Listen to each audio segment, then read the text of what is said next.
Bonsoir à tous, bienvenue dans le flash d'information de RTI2. Le mois des jeûnes musulmans tire à sa fin, mais la bouillie de mil demeure un mets de choix sur les tables à l'heure de la rupture. Pour concevoir les grains qui servent à la cuisson de cette céréale, plus besoin de fournir d'efforts pour les consommateurs. Les commerçantes ont la solution et notre reporter Ido Georgette Fofana est allé à la rencontre d'une spécialiste en granulés de mil. Son reportage dans la grande édition. Nous sommes au 27e jour du mois de Ramadan et la communauté musulmane de Côte d'Ivoire célèbre officiellement dans la nuit d'aujourd'hui à demain Laylatul Qadr ou la nuit du destin. Une nuit qui équivaut à 1000 mois d'adoration et à Abidjan, la grande mosquée de la Riviera Golf abritera la cérémonie officielle. Sur le front de lutte contre la drogue, pas de répit pour la police nationale. Plus de 2 tonnes de cocaïne incinérées aujourd'hui publiquement devant le procureur de la République dans la commune de Port-Bouët.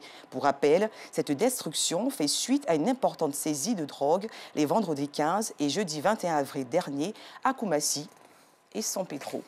Du sport à présent, le Ghanéen Ayaba Desmond et la Française Vessou Dune sur le podium des premières finales de l'Abidjan ITF World Tennis Tour. Leurs talents leur ont permis de se démarquer dans la catégorie junior lors des compétitions qui ont eu lieu récemment à Cocody, Pascal Koné et Patrick Dadier pour plus d'informations. Le rideau s'est refermé ce dimanche 24 avril 2022 sur la 5e édition d'Abidjan ITF World Tennis Tour J5.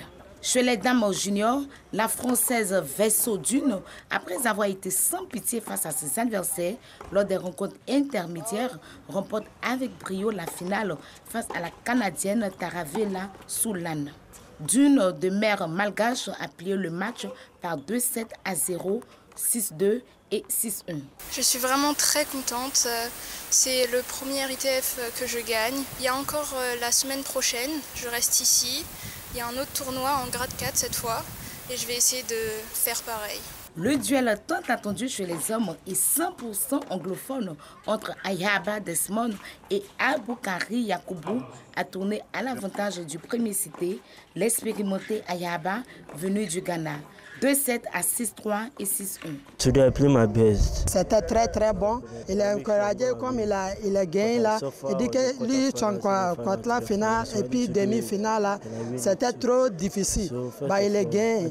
Il a dit à tout le monde merci pour la supporter lui pour gagner la match là ici. Papa Nouveau Boniface, directeur de ce tournoi junior, se dit satisfait. Premier tournoi de cette année 2022, on a un grade 5 et un grade 4. Donc on a fait le grade 5 cette semaine et donc on finit la finale aujourd'hui qui s'est bien passée. À l'heure des récompenses, les grands vainqueurs Ayaba et Dune ont reçu plusieurs lots du comité d'organisation et des partenaires. Des lots intermédiaires ont été également remis à certains tennisman ayant pris part à la compétition. Une grosse satisfaction à noter dans ce tournoi, une trentaine de nationalités différentes foulent en ce moment le sol ivoirien et la seconde partie, démarrée ce 26 avril, s'achèvera le 1er mai 2022. À l'international, le Burkina et la Guinée, 2 pays dirigés par des jeunes militaires, demandent à la CEDEAO un délai supplémentaire afin de présenter un calendrier pour la transition. Suite à cette requête, la CEDEAO annonce qu'elle enverra des missions dans ces 2 pays avant le prochain sommet des chefs d'État. Mais les autorités du Burkina et de la Guinée n'entendent pas se plier à ces exigences au risque de se voir imposer de nouvelles sanctions. Et pour conclure, au Soudan, l'ONU, indignée par les récentes violences tribales au Darfour, région de l'ouest du Soudan ravagée depuis des décennies par la guerre. L'organisme a, par la voix de Michelle Bachelet, sa haute commissaire aux droits de l'homme, diligenté une enquête. La représentante de l'ONU appelle les autorités soudanaises à protéger la population du Darfour Ouest et à prendre des mesures urgentes pour empêcher de nouvelles flambées de violence qui ont déjà fait au moins 213 victimes en 4 jours.